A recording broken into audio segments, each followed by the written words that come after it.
ही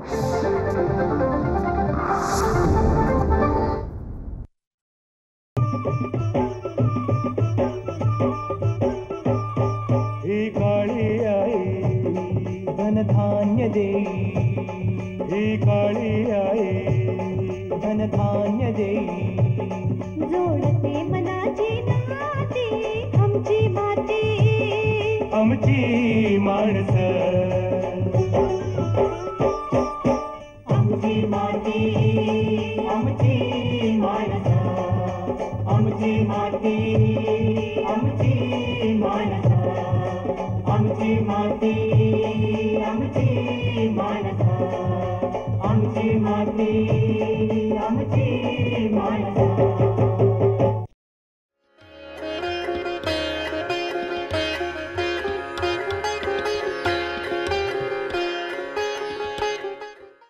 नमस्कार शेतकरी बंधू आणि भगिनींनो, डॉक्टर पंजाबराव देशमुख कृषी विद्यापीठ अंतर्गत कृषी विज्ञान केंद्र साकोली भंडारा येथे मी योगेश रामदासराव महल्ले विषय विशेषज्ञ कृषी अभियांत्रिकी या पदावर कार्यरत आहे.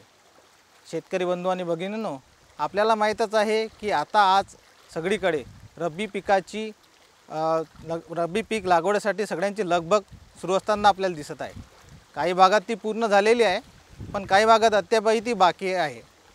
तर अशा या रब्बी पिकाच्या संदर्भात येणारं उत्पादन आपल्याला कसं वाढवता येईल किंवा जे काही रब्बी उत्पादन आहे त्या वाढीसाठी आपल्याला काय प्रयत्न करता येईल या दृष्टीने आपण जलशक्ती अभियान 3.0 या संबंधित थोडी संकल्पना स्पष्ट करून घेणार आहोत. तर बंधू आणि भगिनींनो, भंडारा जिल्हा म्हटलं तर सर्वांना माहीतच आहे. कोणी त्याला धान्याचे कोठार म्हणतात, तर कोणी त्याला तलावाचं शहर म्हणतात. आणि सरासरी जर पाऊसमान तर जवळजवळ 1200 ते 1300 मिलीमीटरच्या वरतीच इथे पाऊस असतो. यावर्षीचा तर रेकॉर्ड जरा जास्तच आहे, जवळजवळ 1537.4 मिलीमीटर इतका पाऊस भंडारा जिल्ह्यात झालेला आहे. कदाचित हेच कारण असेल की भंडारा जिल्ह्याला आपण तलावाचं शहर म्हणतो. पण असं असूनसुद्धा या रब्बी हंगामात जे काही क्षेत्रफळ आहे ते धानाच्या तुलनेत फक्त 10% आहेत. मग हे असं का बरं झालं? यामागचं कारण जेव्हा आपल्या लक्षात येते तेव्हा पडणारा पाऊस कुठल्याही प्रकारे त्या पडणाऱ्या पावसाची साठवणूक आपण करत नाही, त्याचं सिंचन पद्धतीत आपण त्याचा चांगल्या प्रकारे वापर करत नाही, आणि यामुळेच आपल्याला रब्बी पिकासाठी जे आवश्यक असणारे 1 किंवा 2 पाणी आहे ते आपल्या पिकाला पूर्णपणे मिळत नाही. या संकल्पनेतून जलशक्ती अभियान 3.0 म्हणजे कॅच द रेन ही संकल्पना उदयास आलेली आहे. तर ही संकल्पना काय आहे ती थोडं आपण आता याच्यात जाणून घेऊ. 1972चा जर विचार केला तर महाराष्ट्र जो काही आहे त्या महाराष्ट्राला येणारा दुष्काळ काही नवीन नाही, पण 1972चा दुष्काळ आपल्या सर्व जनमानसांना एक झळ लावून गेला. आणि त्याच्यातून निघण्यासाठी भारत सरकारने, महाराष्ट्र सरकारने वेळोवेळी विविध प्रयोग करून त्याच्यातून निघण्यासाठी आपल्याला रस्ता दाखवला. जसं पाणलोट विकास कार्यक्रम हा एक मोठा अभियान त्यावेळेस चालवण्यात आलं. 1972 नंतर जो चालवलेल्या अभियानात जल आणि मृदसंधारण हा सर्वात महत्त्वाचा टप्पा होता. म्हणजे जल आणि मृदसंधारणानेच आपल्याला येणाऱ्या भविष्यात पाण्याची साठवणूक करता येईल, मातीची जपणूक करता येईल, त्याचं व्यवस्थापन करता येईल, हा संदेश त्यावेळी देण्यात आला. आणि त्याची फलरूपता म्हणजे काय तर 1984 साली आपल्याला त्यात एक मोठं यशही प्राप्त झालं.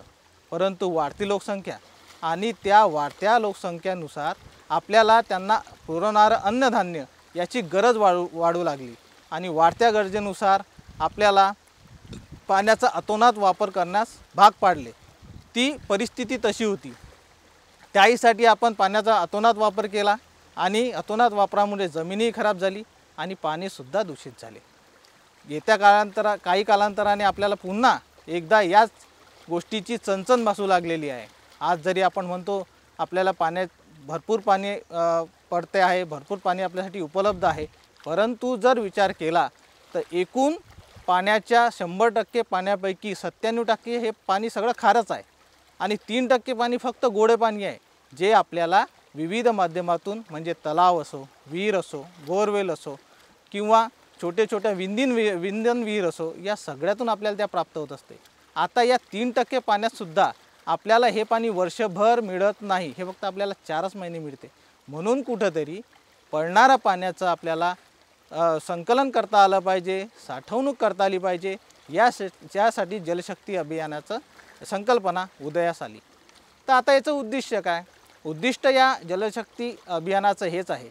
सर्वात महत्त्वाचं म्हणजे की आपण नेहमी म्हणतो की 1 किंवा 2 पाणी असले असते तर आपले पीक वाचले असते. म्हणून पिकाच्या अधिक उत्पादनासाठी आपल्याला जलशक्ती अभियानाचं राबवणे गरजेचं आहे.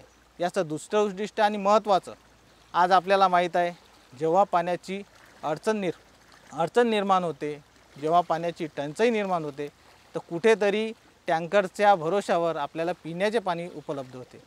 आणि एवढेच नाही, त्या टँकरच्या जेव्हा टँकर आपल्याकडे येतो तेव्हा आपण पाण्यासाठी चक्क भांडणं करतो. आता मागच्या वर्षीची घटना आहे की तिथं कुठेतरी जीवितहानी झाली, हाही प्रकार घडलेला आहे. म्हणजे पाण्यासाठी जीवितहानी होणे कुठंतरी नवीन गोष्ट नाही. आणि येत्या भविष्यकाळात ही गोष्ट अधिक अडचणीची ठरणार आहे. कारण वाढत्या लोकसंख्येला शुद्ध व स्वच्छ पाणी मिळावं, हाही एक उद्देश जलशक्ती अभियानाचा आहे. तसेच जे काही दूषित पाणी आहे, या दूषित पाण्यामुळे मानवावर, जनावरावर, सर्वांवर एक विपरीत परिणाम, गंभीर समस्या निर्माण होत आहे. तर त्याच्यापासून सुटका करण्यासाठी सुद्धा जलशक्ती अभियानाचा सहवास करणं गरजेचं आहे. आणखी एक महत्त्वाचं उद्दिष्ट आहे, पिकाची उत्पादकता जर वाढवायची असेल तर पिकाला पाण्याची नितांत गरज असते. आणि ती उपलब्धता करून देण्यासाठी आपल्याला जलशक्ती अभियान फार महत्त्वाचे आहे. एवढेच काय, सगळ्यांनाच माहीत आहे की भारत आता विकसनशील देशाकडून विकसित देशाकडे वळतो आहे. म्हणजे भारताकडे नवीन निर्माण होणारे जे काही इमारती आहे, उद्योगधंदे आहे, मोठे मोठे कारखाने आहे, या सगळ्यांसाठी आपल्याला पाण्याची गरज लागणार आहे. बांधकामासाठी सुद्धा पाण्याची गरज आपल्याला लागणार आहे. तर या सगळ्यांची जर आपल्याला गरज भागवायची असेल तर जलशक्ती अभियानाशिवाय आपल्याला पर्याय नाही. आपण नेहमीच म्हणत आलेलो आहे की जल है तो कल है, जल नहीं तो कल नहीं, जल ही जीवन आहे, पाणी जरा जपून वापरा. पण म्हणताना असं जरी दिसत असेल, पण ही घटना करताना कुणी दिसत नाही. म्हणजे त्यासाठी आपल्याला विविध माध्यमांचा आजही उपयोग करावा लागतोच आहे. याच्यासाठी जर आपण आतापासूनच प्रयत्न केले तर येणारं भविष्य आपलं समृद्धी आणि सुकर असू शकते. तर ही झाले जलशक्ती अभियान आपल्याला का बरं महत्त्वाचं आहे याचा एक टप्पा. आता जलशक्ती अभियानाची सुरुवात कशी झाली, तर 22 मार्च हा जो दिवस आहे हा आपण जागतिक जल दिवस म्हणून साजरा करतो. सगळ्या जगभरात हा दिवस साजरा केला जातो. ही एक जमेची बाजू नसून थोडी ख्यातीची बाजू आहे किंवा खंतीची बाजू आहे. कारण जर आपल्याला पाण्याचा दिवस जर साजरा करायचा असेल तर ही काही गौरवास्पद गोष्ट नाही. म्हणून 22 मार्चला आपण जागतिक जल दिवसाच्याच निमित्तानं 2019 साली पहिले जलशक्ती अभियानाची सुरुवात केलेली आहे. या जलशक्ती अभियानाची सुरुवात, याचा मुख्य उद्देश एक मोठा पाण्याचा जलसंचय करणं आणि जो जलसंचय तयार झालेला आहे तो त्या जलसंचयाचा उपयोग पाण्याचा तंतोतंत वापर करून पीक उत्पादन वाढवणं एवढाच आहे. तर आता जलशक्ती अभियानाचे एकूण 3 भाग आहे. आपला जो भाग आहे तो जलशक्ती अभियान 3.0 कॅच द रेन असं त्याला नाव दिलेलं आहे. पहिला जो जलशक्ती अभियानाचा टप्पा होता तो 2019ला चालू झाला. जलशक्ती अभियान 1.0 मध्ये व्हॅल्यूइंग ऑफ वॉटर म्हणजे पाण्याचं महत्त्व काय यावर भर दिला गेला होता. या टप्प्यामध्ये शालेय शिक्षणातील जेवढे विद्यार्थी आहे त्या विद्यार्थ्यांकडे या दृष्टीने जास्त भर देण्यात आला होता. त्यांच्याकडून विविध निबंध लिहिणे, त्याबद्दल सुविचार लिहिणे, प्रभात फेरी काढणे, प्रभात गीते गाणे, या सगळ्या गोष्टीतून बालमनावर परिणाम होऊन जलशक्ती अभियानाचा 1.0 हा टप्पा जनजागृतीच्या माध्यमातून पुढे आला. यामध्ये लहान मुलांना विविध निबंधाच्या माध्यमातून असो किंवा चित्राच्या माध्यमातून असो कशा प्रकारे आपण जलशक्ती अभियानाचा किंवा पाण्याचं महत्त्व राखलं पाहिजे यावर अधिक भर दिला गेला. आमची माती आमची माणसं. सर्वात महत्त्वाचं म्हणजे पाण्याचा जो उपयोग आहे हा मानवी शरीरापासून तर सर्व जनसृष्टीपर्यंत आहे. म्हणून त्याचे महत्त्व किती महत्त्वाचे आहे ते 1.0 मध्ये सांगितलं. त्यानंतर जलशक्ती अभियान 2.0 याच्यामध्ये ज्युडिशियस यूज ऑफ वॉटर म्हणजे पाण्याचा तंतोतंत वापर कसा करावा यावर अधिक भर दिला गेलं. आणि याच उद्देशाने जो पाणी आपल्याला कालव्याद्वारे भेटत होतं त्याचं रूपांतर आता कुठेतरी पाईपमध्ये आलं. कालव्याद्वारे जे काही पाणी देण्यात येत होतं त्याच्यातलं जवळजवळ 40 ते 45% बाष्पीभवनाद्वारे किंवा सिपेजद्वारे त्याचा ऱ्हास होत होता. परंतु आता ते पाणी आपल्याला पाईपद्वारे मिळणार आहे. त्याच्यामुळे त्याच्यात जवळजवळ 90% आपल्याला ते पाणी आपल्या शेतापर्यंत पोहोचवण्यात यश आलेलं आहे. हाही एक जलशक्ती अभियानाचा भाग आहे. एवढेच नाही शेतकरी बंधूंनो, आता नदी जोड प्रकल्प हा सुद्धा एक जलशक्ती अभियानाचा भाग आहे. तो कसा, काही भागात पूर आल्यानंतर काय होते, पाणी वाहत जाते आणि ते अस्ताव्यस्त असणारं पाणी स्वतःही वाहल्यामुळे बरेचसं शेतीचंही नुकसान होते आणि बरेच शहराचंही नुकसान होते. परंतु आता नदीजोड या प्रकल्पामुळे एका ठिकाणी जरी पूर आला तरी दुसऱ्या नदीला जोडल्यामुळे ते पाणी त्यात आपण सहजप्रमाणे नेऊ शकतो. आणि यामुळे एका ठिकाणी आलेला पूर जी काही आपली समस्या होती तो पूर दुसऱ्या ठिकाणी एक चांगला जमेची बाजू म्हणून आपल्याला गरजेची पडणार आहे. तर हा एक जलशक्ती अभियानाचा भाग आहे. नदीजोड प्रकल्प असो, पाणी जे आहे ते पाईपाद्वारे देणं असो, हा सगळा जलशक्ती अभियानाचा एक भाग आहे जो 0.2 मध्ये आपल्याला वापरलेला आहे. आता महत्त्वाची जी संकल्पना आहे जलशक्ती अभियान 3.0 कॅच द रेन, हा अशी संकल्पना आहे. तर जलशक्ती अभियान म्हणजे काय आपण थोडं पाहू. जल म्हणजे पाणी आणि शक्ती म्हणजे एक पॉवर, त्याची ताकद, त्याचे महत्त्व. आणि अभियान कशाला म्हणतो की ती गोष्ट जोपर्यंत पूर्णत्वास जात नाही तोपर्यंत त्या गोष्टीचा पाठलाग करणे, ती गोष्ट पूर्णत्वास नेणे, याला आपण अभियान म्हणतो. आज आपल्याला अनेक प्रकारचे अभियान त्याच्यासाठीच दिसत आहे की हा फक्त 2 किंवा 5 वर्षाच्या कालावधीसाठी नाही. ती गोष्ट जोपर्यंत पूर्ण होत नाही तोपर्यंत आपण या गोष्टीच्या पाठीमागे लागणे, हेच म्हणजे आपलं अभियान. या जलशक्ती अभियानाचा 3.0चा जो स्लोगन आहे तो आहे कॅच द रेन. जेव्हा लक्षात आलं पडणारं पाणी फार भरपूर आहे, तेच जर पाणी आपण साठवू शकलो तर त्याच्यामुळे एक मोठा जलसंचय निर्माण होऊ शकतो. आणि म्हणूनच आता नवीन GR मध्ये जेव्हा आपण इमारती बनवत आहे त्या इमारतीचं पाणी हे भूगर्भात कसं टाकल्या जाईल, म्हणजे जल पुनर्भरण कसं केलं जाईल यावर अधिक भर देण्यात आलेला आहे. हा जो जलशक्ती अभियान 3.0 आहे हा कॅच द रेन म्हणजे येणारं पाणी आपल्याला पकडायचं आहे आणि पकडलेलं पाणी जे आहे आपण त्याला जमिनीत मुरवायचे आहे. मृदा आणि जलसंधारणाचा एक चांगला नियम आहे, जे काही पडणारं पाणी आहे त्याला बागडणं शिकवा, जे काही बागडणारं पाणी आहे त्याला थांबवणं शिकवा, जे काही थांबवलेलं पाणी आहे त्याला मुरवणं शिकवा आणि मुरवलेल्या पाण्याचा तंतोतंत वापर करून त्याचा पाणी वापर व्यवस्थित करा, असा त्याचा एक मृदा आणि जलसंधारणाचा नियम आहे. याच नियमानुसार आपण या कॅच द रेनमध्ये जे काही इमारती आहे त्याच्या छतावरचं जे काही पाणी आहे किंवा घर आहे त्याच्या छतावरचं पाणी पुनर्भरणाद्वारे आपण साठवण्याचा एक मोठा उपक्रम राबवत आहे. त्यानंतर जे काही साठवलेलं पाणी आहे त्याचा तंतोतंत वापर करणे हाही त्यात एक भाग आहे. जलशक्ती अभियान 3.0 यामध्ये 2 भाग करण्यात आलेले आहे. एक भाग आहे जुलै ऑगस्ट, एक भाग आहे मान्सून पूर्व आणि एक भाग आहे मान्सून पश्चात.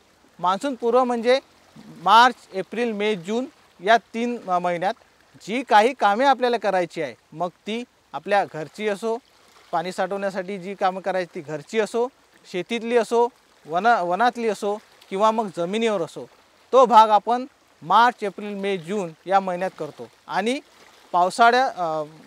पावसाळ्यानंतर म्हणजे मान्सूनानंतर जो काही पडणारा मान्सून आहे तो पडल्यानंतर आपल्याला जुलै, ऑगस्ट, सप्टेंबर, ऑक्टोबर, नोव्हेंबर याही महिन्यात काही काम करायचे आहे. असे 2 भाग याच्यात केलेले आहे. तर या 2 भागापैकी जो पहिला भाग आहे मार्च, एप्रिल, मे, जून, जुलै या 4 महिन्यात करायची कामं कुठली, तर शेतकरी बंधूंना आपल्याला माहीतच आहे, आपण सगळे शेतीशी निगडीत आहात. जेव्हा आपण एखाद्या जमिनीची नांगरटी करतो तर हे सगळ्यात मोठं काम आहे. जमिनीची नांगरटी करण्याचे दोन फायदे, एक तर जमिनीची संरचना आपल्याला बदलवता येते आणि पडणारा जो काही पहिला आणि दुसरा पाऊस आहे तो पडणारा पहिला आणि दुसरा पाऊस आपल्या जमिनीत कसा मुरवता येईल त्यासाठी आपण चांगल्या प्रकारे नांगरटी केली पाहिजे. एक असा निष्कर्ष समोर आलेला आहे, जर आपण नांगरटी उन्हाळ्यातच जर आपण ती नांगरटी केली तर जवळजवळ पडणाऱ्या पहिल्या 1-2 पावसापैकी 40 ते 45% पाऊस आपण सहज त्या पद्धतीनं आपण त्याला साठवू शकतो. त्याचप्रमाणे जर वनविभाग असेल तर वनविभागात आपल्याला सलग समतट चर काढणं गरजेचं आहे. त्यात काही तुटक चर असतात तेही करणं गरजेचं आहे. दगडी बांधाचा उपयोग आपण त्याच्यात करू शकतो. आणि सगळ्यात महत्त्वाचं म्हणजे जनावरांसाठी खोदतळे किंवा शेततळे याचाही वापर आपण करू शकतो, ज्या माध्यमातून आपण एक मोठा जलसंचय तिथं निर्माण करू शकतो. वनविभागाप्रमाणे जर कोणाकडे फळबाग असेल तर फळबागासाठी सुद्धा आपण या तुटक चराचा वापर करून येणारं पाणी जर त्याच्यात साठवलं तर त्याचा चांगला उपयोग त्या फळबागेला होऊ शकतो, जेणेकरून आपल्याला फळबागेला द्यायचं जे पाणी आहे त्यात 30 ते 40% सहज कपात आपण तिथं करू शकतो. आमची माती आमची माणसं. आणि आपल्या शेतीसाठी एक बहुमूल्य मंत्र आहे. जर सगळ्या शेतकरी बंधूंनी जर ही गोष्ट राबवली तर जवळजवळ आपल्याला 30 ते 40% पाणी सहज उपलब्ध करता येईल. जर आपली जी पेरणी आहे ती पेरणी आपल्याला उताराला आडवी, फक्त एवढंच करायची आहे, ज्या भागाला उतार असेल त्या उताराच्या भागानं आपल्याला ही पेरणी जर आपण केली तर येणारं जे काही पाणी आहे त्याचे 30 ते 40% पाणी आपण याला सहज साठवू शकतो, की जे पाणी आपल्याला कालांतराने दुष्काळाच्या वेळेस किंवा जर पाण्यामध्ये जर गॅप पडला तर आपल्याला या पाण्याचा उपयोग सहज होऊ शकतो. तर याचप्रमाणे जलशक्ती अभियानात मोठ्या प्रमाणावर जर आपण विचार केला तर सगळीकडे आता धरणाची चांगली एक साखळी तयार झालेली आहे. परंतु मित्रांनो, आपण काय करतो, आपण आपल्या शेतीवर कधीच बांधबंदिस्ती करत नाही. म्हणजे आपल्या शेतातलं जे काही पाणी आहे ते पाणी वाहत जाऊन शेवटी धरणात जाते. पण पाणीच नुसतं वाहत जात नाही, पाण्यासोबत वाहत जाते ती माती, आणि ही माती त्या धरणात जमा होऊन कालांतराने त्या धरणाची जी काही साठवण क्षमता असते ती कमी होते. म्हणून उन्हाळ्यात जी करायची कामं आहे तर धरणातली जर माती साठवली असेल तर ती माती आपल्याला काढणे गरजेचे आहे. किंवा तलाव असेल, खोद तलाव असेल, माती बांध असेल, माती नाला बांध असेल, सिमेंट नाला बांध असेल, यात जी काही साठवलेली माती आहे ती माती काढण्याचं काम आपण या मार्च ते जुलै महिन्यात करतो. हा टप्पा झाल्यानंतर जेव्हा पाऊस पडतो तेव्हा आपल्याला काय करायचं आहे तर शेतकरी बंधूंनो आणि शहरातील जे काही जागरूक शेतकरी आहे, जे काही जागरूक जनता आहे, त्यांच्यासाठी हा महत्त्वाचा संदेश आहे की जेव्हा आपलं पावसाचं पाणी पडते तेव्हा त्यांनी छतावर पडणारं पावसाचे पाणी हे पुरण भरणाद्वारे आपल्या विहिरीमध्ये, आपल्या विंधन विहीर असतात, आपल्या विहिरी असतात, किंवा आपण एखादं टाकं करून सुद्धा त्याला साठवू शकतो, ज्याचा उपयोग आपण दैनंदिन जीवनात जे आपले बगीचा असेल किंवा आपले वाहन साधनं असेल जे आपण स्वच्छ करतो त्याच्यासाठी आपण त्याचा सहज वापर करू शकतो. तर या पद्धतीनं पाऊस पडल्यानंतर आपल्याला त्याचा वापर करायचा आहे. तसेच शेततळे आहे, शेततळ्यात पाणी साठवून त्याचा वापर पुन्हा आपल्याला स्प्रिंकलर आणि ड्रीपद्वारे जर करता आला तर त्या पाण्याचा चांगला उपयोग आपण करू शकतो. या एकंदरीत काय तर या जलशक्ती अभियानाअंतर्गत कॅच द रेनमध्ये आपल्याला जितकेही प्रकार आहेत त्या प्रकारामुळे जेवढाही जलसाठा आपल्याला करायचा आहे तो जलसाठा तयार करणे.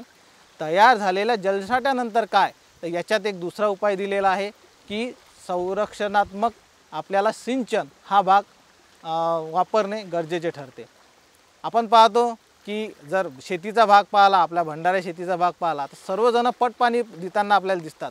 याच्यात जवळजवळ पाण्याचं 70 ते 80% नुकसान होते. कारण पिकाला लागणारं पाणी किती ते फार कमी आहे, पण देताना पाणी आपण पिकाला पाणी देत नाही, आपण त्या जमिनीला पाणी देतो. आणि तेच पाणी बाष्पीभवनाद्वारे असो, जमिनीत मुरण्याद्वारे असो ते वाया जाते.